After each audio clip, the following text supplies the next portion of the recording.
in the Apple event. Let me make everything simple. First, processor is different with modem. Processor is the brain. Modem is responsible for modulation, ECC, IFFT. No. It's something inside the processor that's responsible for the network. Make it simple, okay? So, iPhone 11 is using its own A13 processor and Intel modem, meaning it's using the fastest processor but an Intel modem that has no 5G, weaker signal than Qualcomm's modem.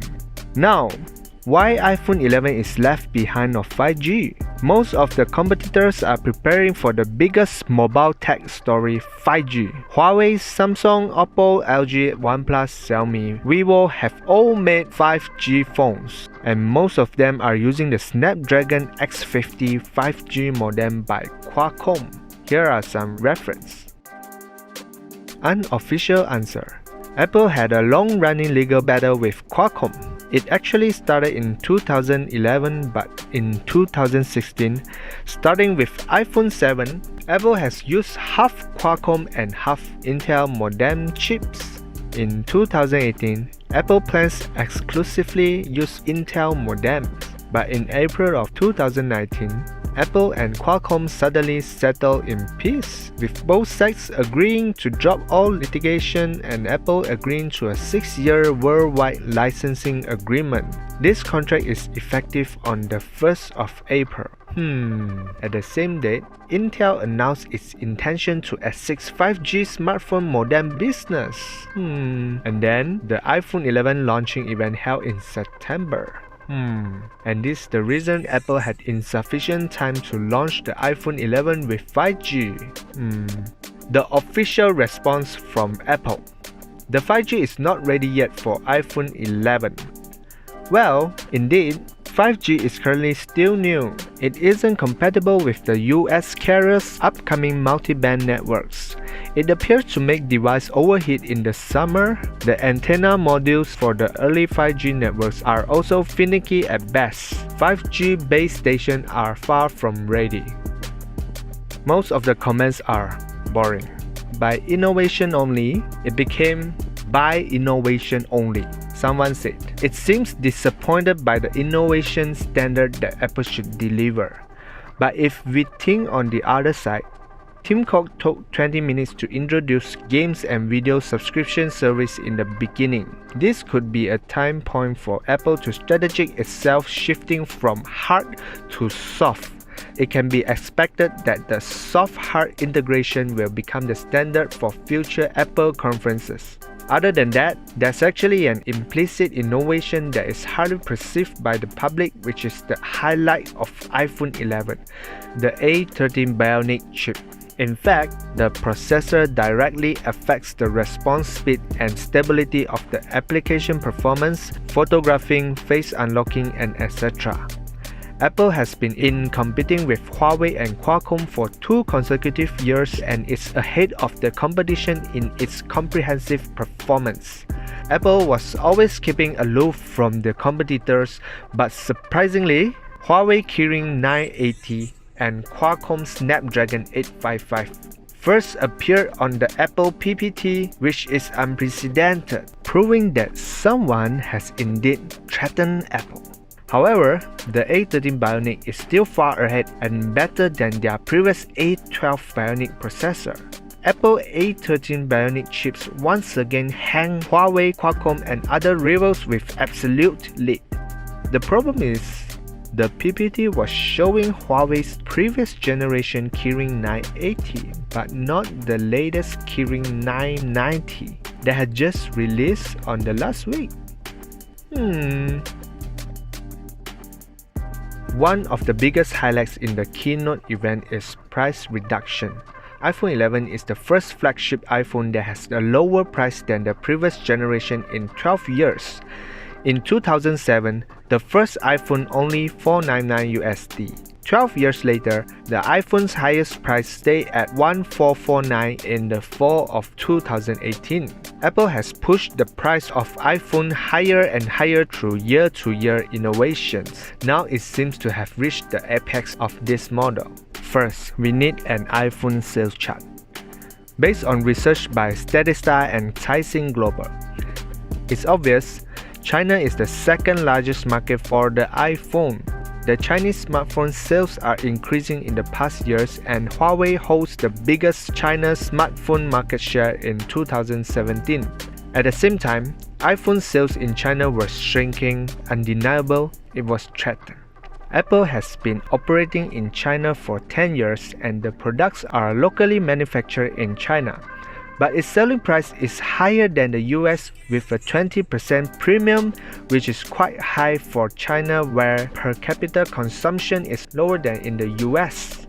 The iPhone 11 price starts at $50 less than the iPhone XR and costs only $699. In China, it's priced at 5499 yuan, 1000 yuan lower than XR. Here are some comments from the experts. Vice President of Market Research firm IDC Burma believes that price may not be as important for the high-end devices. Because these high-end buyers are often super fans or have quality of life requirements regardless of the price, they will definitely buy. However, the entry lux market needs fresh, novel, and dazzling tech for the consumers to maintain high prices. Obviously, this time Apple even did not do it. In the field of smartphone photography, Huawei has entered 4 cameras era, but Apple is still in the 3 cameras era.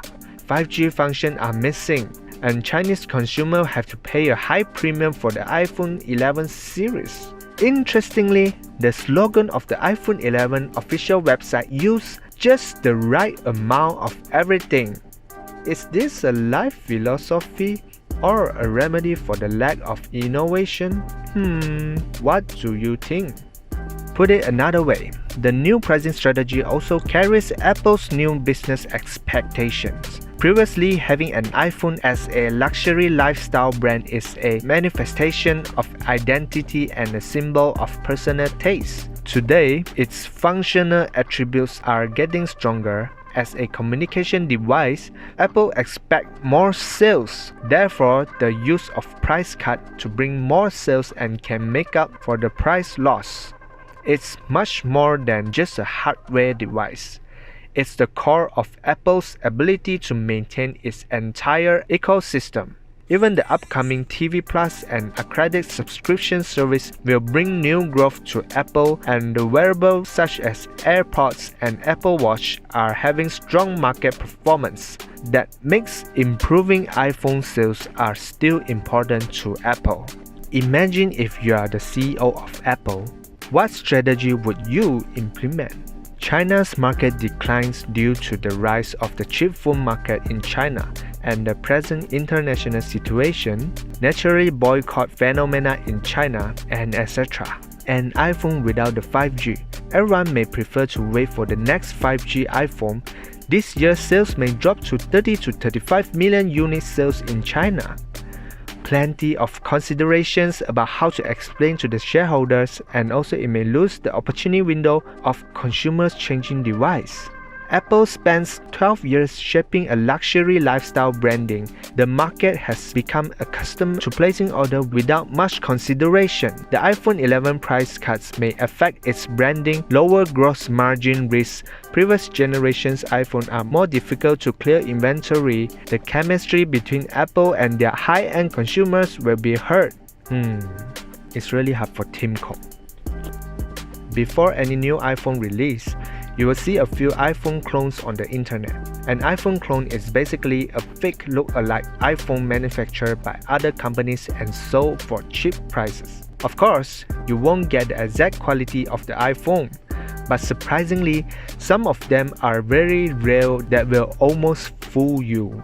Well, maybe just for those who crave to look cool. In fact, the clones are good at getting leaked information and hit the market prior to an iPhone launch.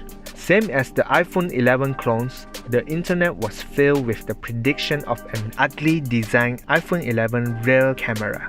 And it happened to be real after the launch that surprised the public.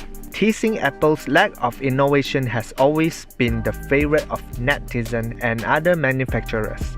In fact, it may not be as bad as you think. From the release of the iPhone 7 in 2016, AirPods was launched with the removal of 3.5mm headphone jack, which was being teased. 2007 iPhone X adopts straight bank screen design, making most people pessimistic disappointed. Everyone thinks this is the ugliest iPhone ever. No one is willing to accept such product. But today, the straight banks and the evolved water drop screen has become the mainstream of smartphones. The emergence of Face ID was once considered to be inferior to fingerprint recognition. Security and ease of use are questioned. The list goes on, but after a few years of these innovations, we can see Xiaomi, Huawei, and others are actively introducing the same concept. The undeniable fact is that the iPhone is leading the direction of the smartphone industry at some keynotes. Every action has echo. The success of the iPhone has proved its status again and again. If you look at Apple's financial performance, Apple is also a healthy tech company. At present, Apple's PE ratio is only 18.6, which is significantly lower than other tech companies. Google is about 24.8, Facebook is 31.4, Ali 50.6, Tencent 32.4, Amazon 65. This shows that Apple does not have bubbles. Look at Apple's cash has reached $240 billion in Q3 2019 according to CNBC. The second-ranked Samsung holds $105 billion in cash, less than half of Apple. If you want to find a company with such a large amount of cash in the world, it may not be the second in the world except for the Chinese tobacco that has exceeded 1 trillion yuan in tax payment in the past 3 years. iPhone 11 was named the last 4G mobile conference. At present, most people predict that 5G will be rapidly more coverage in 2020 and 5G phones will be cheaper. Will the future iPhone using Qualcomm's modem chip, or they will start to develop their own? Or even will it possible that Apple will use Huawei's technology? What roles does Huawei play in the 5G industry? We will discuss it in the details later. Please leave your thoughts in the comments.